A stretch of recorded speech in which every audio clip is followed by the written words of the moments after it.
Так, есть, да? Всем привет! Как вы знаете, после наших видео с трупами российских военных зашевелился немножко процесс обмена. То есть они начали их забирать. Но в последнее время они снова закинули плуг и начали жестко тормозить. Поэтому сегодня мы покажем еще один такой эпизод для того, чтобы россияне снова начинали шевелиться и забирать свои трупы. Пошли.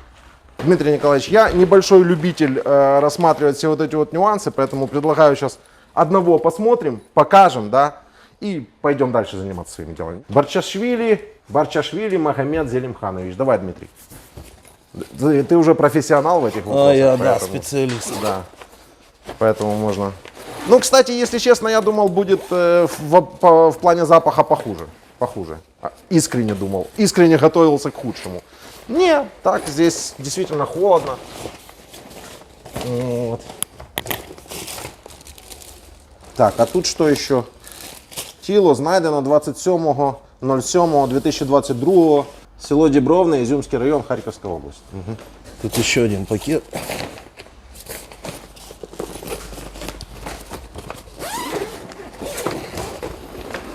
Бля.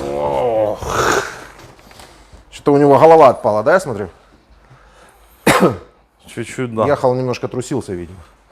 Так, ну, сказали, что есть документы при нем, правильно? Да. Ну, я не хочу копаться здесь, как бы. Бля, есть часы? Ну, в подсумке посмотри. Сейчас. Часы? Да. Зачем тебе часы? Хер его знает. Разгрузка наша, походу, украинская. Разгрузка украинская, а форма? Форма ихняя. А вот это вот. Кобура. Что здесь написано? Салтес какой-то. Тоже непонятно, что за компания, что за фирма. А ботинки? Гражданские какие-то. Бля, ну там кости. Да, согласен. Какие-то гражданские ботинки. Гражданские. Ладно, давай документ.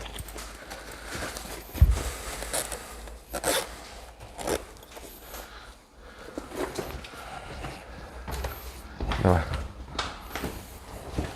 Иди на ту сторону, наверное. Или нормально, давай так. Российская Федерация. Так, военный билет. Стой, подожди, зачем ты показываешь? Ты не знаешь, что в Ютубе нельзя показывать? Мы заблурим это потом. Мы не будем ничего блурить, мы просто выкинем все в хорошем качестве, перефоткаем и кинем в Телеграм. Хотят убедиться, пусть идут и убеждаются. Надь, не снимай документы, пожалуйста, снимай общий план. Что это у нас? Паспорт. Барчашвили Магомед Зелимханович, город Грозный, Чеченской Республики. Карточки банковские, действующие. Удостоверение к нагрудному знаку. На, читай. Медальку получил за что-то. Участник боевых действий. Рядовой милиции Барчашвили Магомед Зелимханович. Жетон. Военного коменданта 6-й комендатуры города Грозного. 5.11.2004. Участник боевых действий. Жетон. Жетон. Жетон как раз Можно. обязательно нужно показать. Я не очень понимаю, что здесь вот это за аббревиатура. ВС СССР. А у них у всех такие. Да? Да. Ну там было видно Ага, с номер. другой стороны ничего нет. Да. Аттестат военнослужащего. Ефрейтора. Ефрейтору. А там он кто был? Рядовой. Там годовой был. Повысили. Удостоверение Министерства внутренних дел. Он был милиционером до этого дела. Ну да, я же читал уже, что он был милиционером. В Так, общем, чеченец грузинского происхождения. Вот его тело. Или кадыровец, наверное, скорее, да? скорее всего, кадыровец. Потому что среди настоящих чеченцев не было ни такой семьи, ни такого рода, которая не пострадала от россиян за последние там 100 или более лет. Поэтому ни один чеченец не пойдет воевать за Россию. По идее, если бы он был чеченцем, он должен был бы в этой войне как раз быть на нашей стороне. Но я слышал, что Кадыров сейчас объявил еще некий джихад. Священная война. Да. И сейчас собирает новые батальоны как раз для... Потому что все старые закончились, как мы видим.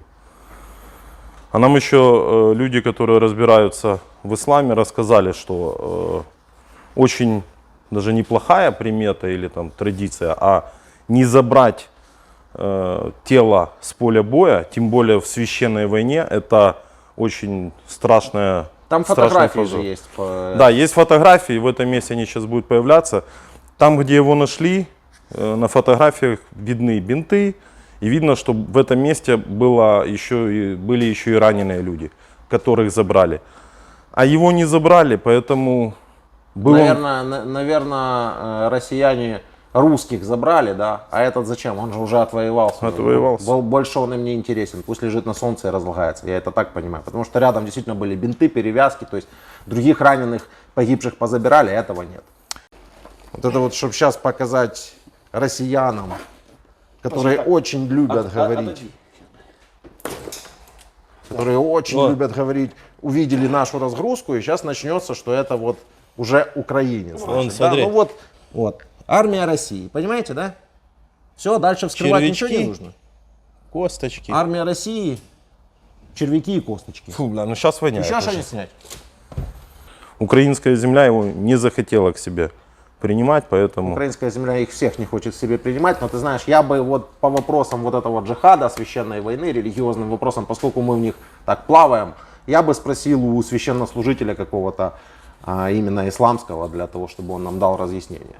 Ну, я думаю, что мы найдем, кто нам прокомментирует. Я тоже думаю, что мы, наверное, созвонимся и завтра подъедем и поговорим. А тут я не знаю, что тут еще больше показывать. Вот тело, вот документы вместе с ним, вообще полный пакет был.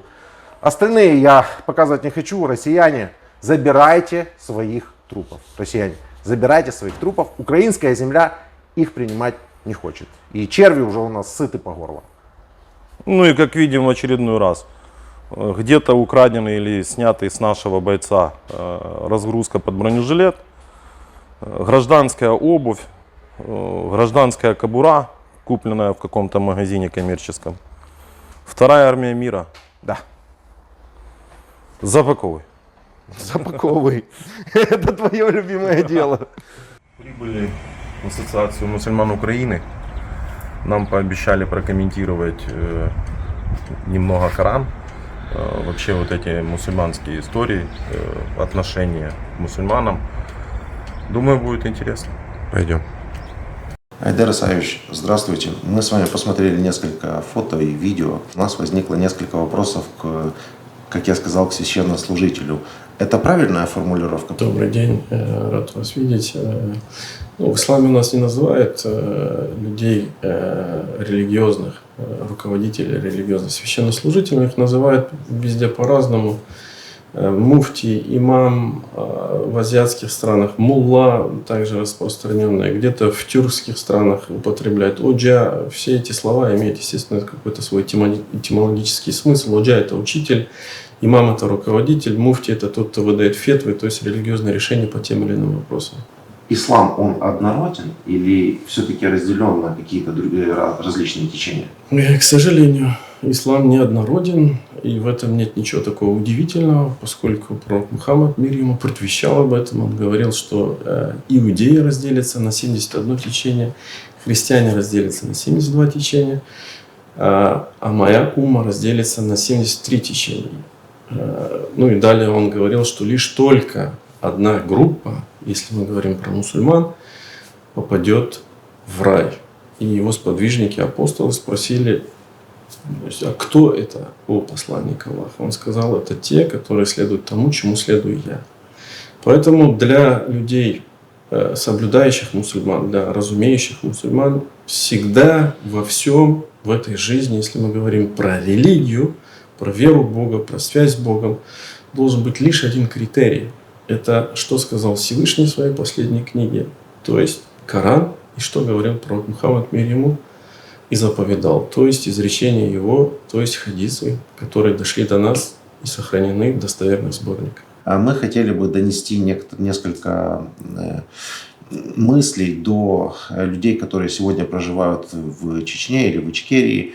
И я хотел бы спросить, там в Ичкерии служат такие же муфти или имамы такого же течения, как ваш? Да, конечно. В Чечне традиционно так сложилось, что там сунниты. Мы, крымские татары, также сунниты. Но в Чечне ислам дошел через суфийские ордены, суфии. Это отдельная тема для разговора. То есть вот это вот, скажем, изюминка Чечни. Хотя в Крыму тоже были распространены суфийские ордены. Поэтому плюс-минус очень много схожего. Значит, я, по крайней мере, надеюсь, что они смогут внять вашим словам. Мы слышали о том, что якобы Кадыров объявил о какой-то священной войне, о джихаде. Вот насколько это возможно и насколько это согласовывается с теми фото и видео, которые мы с вами посмотрели? Это никак не может согласовываться с тем, что мы видим, что мы слышим. И для любого человека, хоть мало-мальски размышляющего, который хоть чуть-чуть откроет вот эту книгу, да, в которую он верит, чуть-чуть копнет, начнет изучать, он поймет. Это не может быть джихадом. Но какой может быть джихад на стороне государства, притеснителя, тирана России, которая убивает мусульман во всем мире? Оставим сейчас Украину. В Сирии немало убили мусульман. В Ливии что происходило? На Кавказе до этого на протяжении 3 столетий что происходило? Если мы говорим с точки зрения исторического контекста. А сейчас еще и в Украине, добавок ко всему, убивают мирных жителей. Насилуют женщин, детей убивают. Это никак не может быть джихадом. Это и те, кто воюет на стороне РФ сегодня, они на стороне несправедливого тирана. Лучшим джихадом для них, как говорил пророк Мухаммад, мир ему, «Афдаль джихади келимуту адлин айнда султан джаир». Лучший джихад для мусульман России сегодня – это сказать справедливое слово тирану, правителю. То есть это говорить на публику о том, что, слушайте, что это за дикая война, братоубийственная война, как для мусульман, так и для христиан. Вот это лучший джихад для них сегодня. В Коране упоминается как сура про фараона.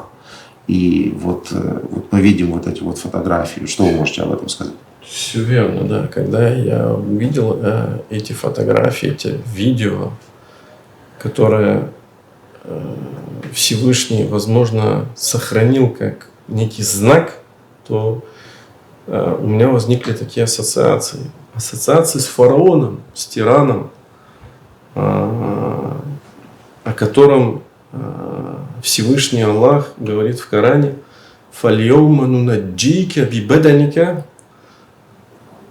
И сегодня мы сохраним твое тело, дабы оно стало знаком для тех, кто за тобой. То есть неким таким свидетельством, то есть во веки веков. Ахмад – это сила. Что они имеют в виду под этим словом? Ахмад – это некий лозунг, который они придумали для себя. Ахмад – это одно из имен пророка Мухаммада, мир ему. Мухаммад, Махмуд, Ахмад – это все слова, приближенные по смыслу. Упоминать это слово наряду с этими, как лозунг, это больше, наверное, оскорбление. Оскорбление всему святому, что чтят мусульмане. Хорошо. А могут ли мусульмане уповать на какую-то другую силу, кроме вот силы Аллаха?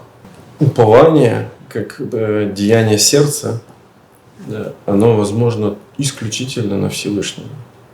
Исключительно. Потому что вся сила, все могущество только в руках Всевышнего. Только у него. То есть не у кого-то. Спасибо большое.